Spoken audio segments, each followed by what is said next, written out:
Good afternoon, everyone. Welcome back to ATI's Lunch Break. I'm your host, Sam Arce, also known as Broadway Sam, and I am super excited. We have an amazing special guest.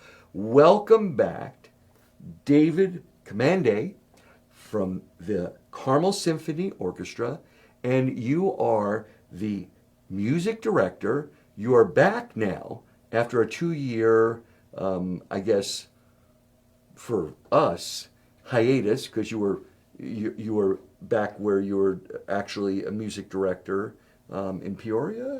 That's right. The Heartland Festival Orchestra is based in Peoria, a few hours west of here. Yeah. And they were able to somehow, just when you thought you were out, they pulled you back in. Yeah. No, we are so excited. I've been hearing so much. I just read the IBJ article and the current article, and I mean your resume. It just is incredible. So tell us, you're excited to be back, and you're... Well, I'm thrilled about it. I was here in 23, 24. We had seven concerts together, spread out from October into April of that season.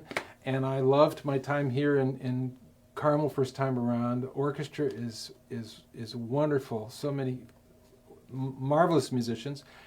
The board and I got along, and then the Payne and Mencius Palladium, that is a treasure. And I've conducted in great halls around the world, literally. And It's this our is second Carnegie to Hall, none. right? It's astonishing. Even better, It's I say. spectacular. Yeah, It's spectacular. incredible. The sound is just exquisite. Yes, the sound is, and the people should understand also. It's not just of course it's about the sound, but also the silence. Yes. People just need to be reminded or aware our canvas is silence. As musicians, our canvas is the silence, and a lot of our spaces have no silence built into them. There's mechanical sounds. Hums, right, yeah. Yeah, and in our lives we're surrounded by noise, right? But music is about shaping time with sound, but the sound needs that basis of silence. And part of the magic of the Palladium concert hall is that magnificent silence. So when music brings us down to that silence, we really can experience in that hall. It's magic. It's interesting. I have been in the hall when nothing. It's absolutely, and it is, it's not eerie. It's beautiful, Yes, it and is. it's just in a magnificent place. Yeah. And though when from the first tap Yeah. to when you bring up the orchestra, Yeah. and then all of a sudden, wow. Yeah. It's just exquisite. It is. Exquisite. It is. So tell me about your background.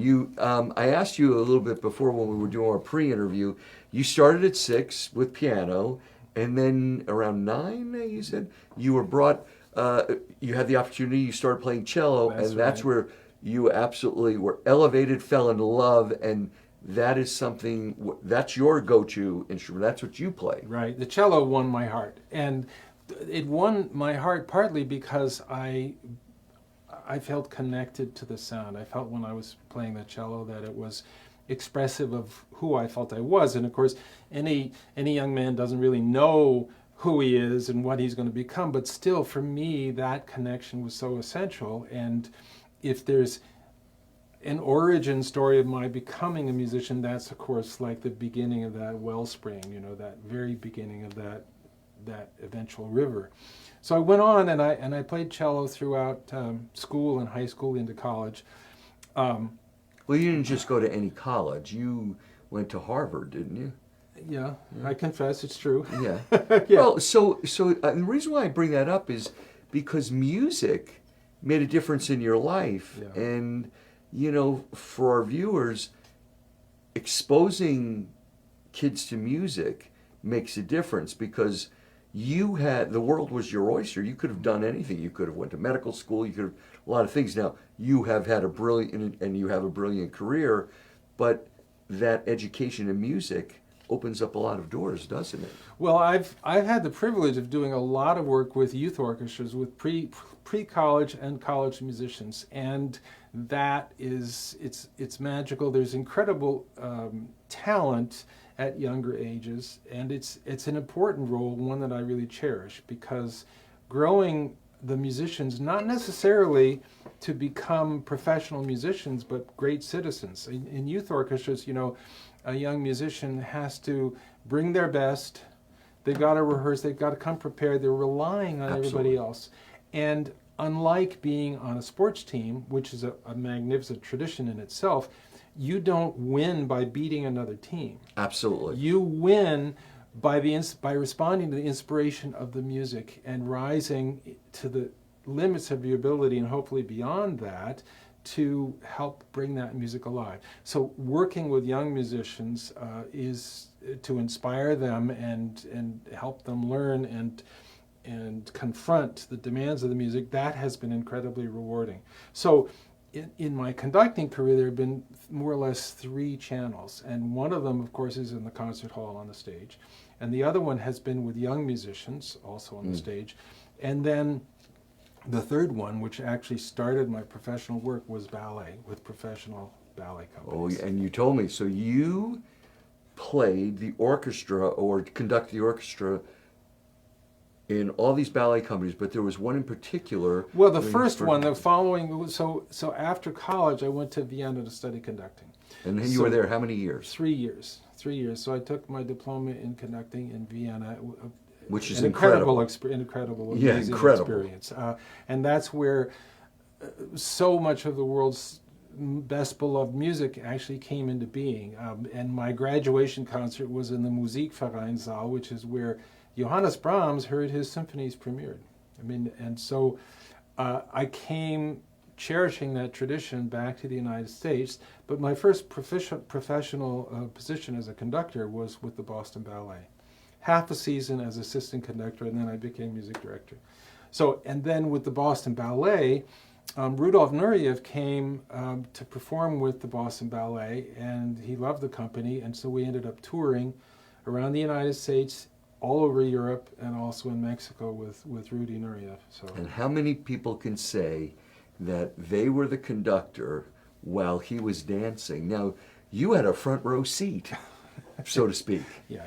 Well, you have to, conducting for the ballet is rewarding and very demanding because the dancers need the right tempo. Mm-hmm.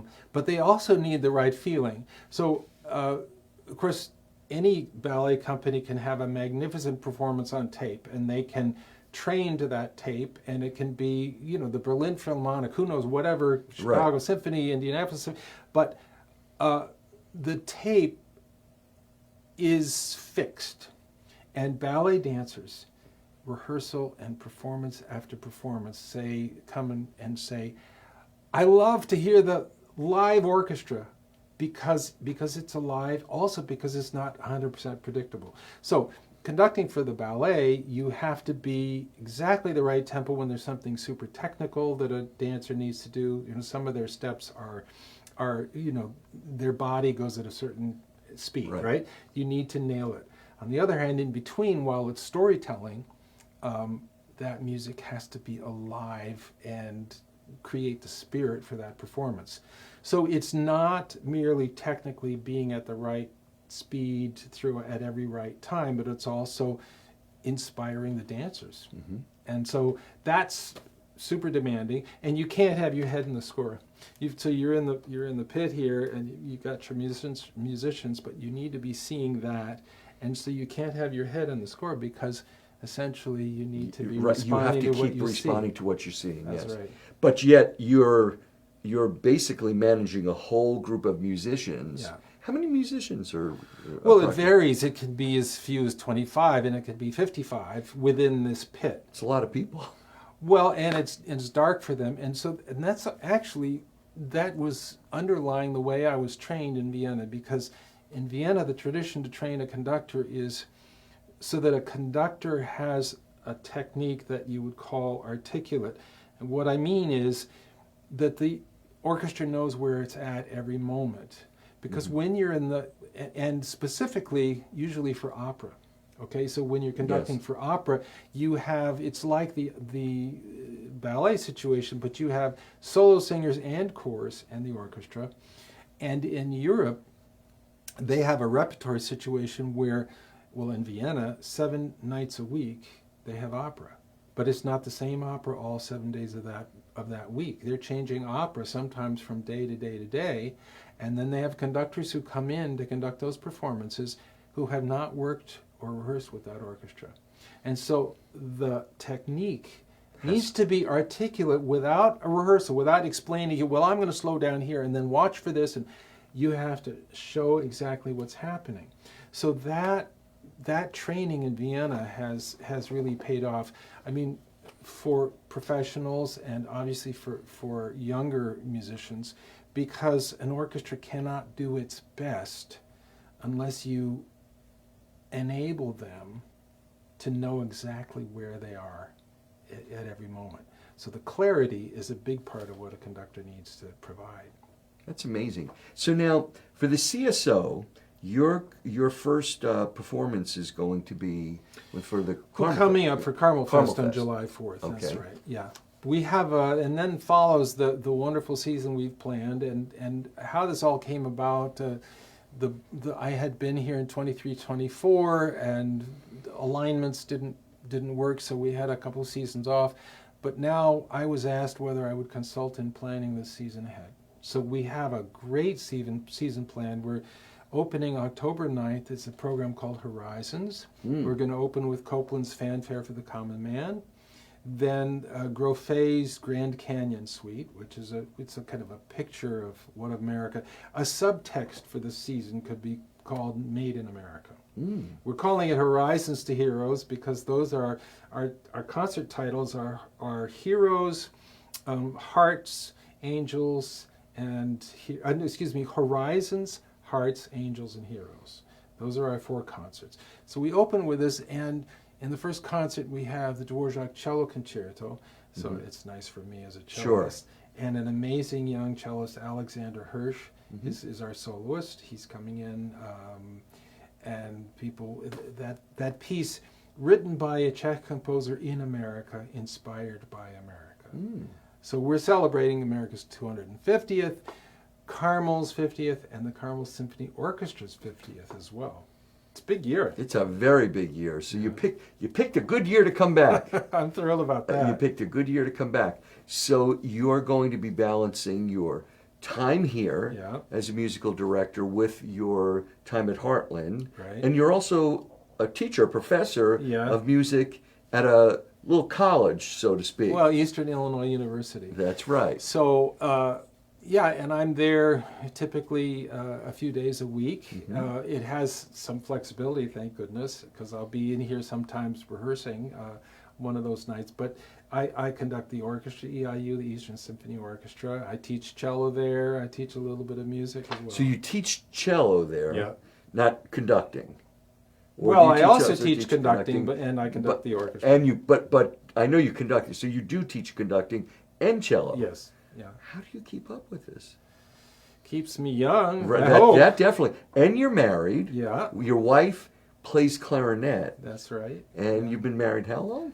Oh, 46 years. God bless you. And you have your first grandchild coming, a little girl in August. In August. Wow. I'm thrilled about that. What a wonderful life. Yeah, it's so in this amazing time, you have your summer is just absolutely incredible. Yeah. And as we say here at ATI, it's Broadway in your backyard. This is symphony right here in our backyard in Carmel. I mean, just there's so much to do. Yeah. And you're all part of it. I'm so happy to be here, and I had a great time in 23-24, as I've said. The musicians are dedicated and capable, and it's a great feeling in rehearsal and on the stage. Very, very present. So much ability there. And as I've already mentioned, the hall. Yeah, hall's incredible. The Pain and Mencius, I have to learn Pain and Mencius because when I was 2 years ago, didn't have that. I know. So the Palladium. The name, it's like when they name the Lucas Oil Stadium. Right. There's changes. That's fine. But the patrons are important because with any non-for-profit like we have, and Allied and all of this, we depend on the generosity of the people in our community. It's important to Memphis for the understand arts. that a performing arts ticket, it can get whatever the price is, it can't pay for everything. Absolutely. We can't- talk about this all the time. Ticket sales can't do it. We have our gala tomorrow night for Actors Theater of Indiana, and we figure probably a third of the cost of of what we get in ticket sales is what covers our budget. But without the gala and fundraising and grants, that's what keeps a theater alive. And I'm sure it's with CSO, Right. same thing. Of So course. it's very, very important that you have a community, but that's what gives you the best of the best. So Well, what happens in the performance is that we're sharing an experience with our audience. absolutely. And that is part of the magic. The live music is so different from those recordings, right? Those recordings are perfection, right? But we're the Sure. aerialist performing live without a net, so to speak. Absolutely. But it's happening in the moment, and we musicians are affected by the sense in the room. So we have this spectacular concert room with its unmatched silence. Anybody that hasn't experienced the Palladium for a concert, a symphonic concert, There's nothing like a live performance. Yeah. We did a Titanic there, Yeah. and it was exquisite. When I'm involved in our shows here, we just finished Sunset Boulevard. I was in Lucky Stiff. The shows I'm involved in Broadway or the West End. Part of the experience is being with other people Yes. who are experienced. What's it like for you seeing younger people coming? Does that inspire you back? You're inspiring people, but to see, do you ever have, a young audience member come to you and say, wow, this is so inspiring, and reach out to you? I love that when that happens. I love that. There is something very special. Well, for any performer, when you have the sense that the message has been delivered. Our message. Yours might be Shakespeare, Andrew Lloyd Webber, whatever it is, but Right. their message is going to the audience, and you're part of that. Sure, it's to help. You are help conducting facilitate, that right. message to your audience, right? When you know that it has arrived, that's spectacular and rewarding. But a young person comes and they don't lay any layers of sophistication or judgment on it. And when they're moved, you know how genuine it is, and that's incredibly rewarding. It's a great feeling. And likewise, as I've worked with youth orchestras, they don't hold back. But,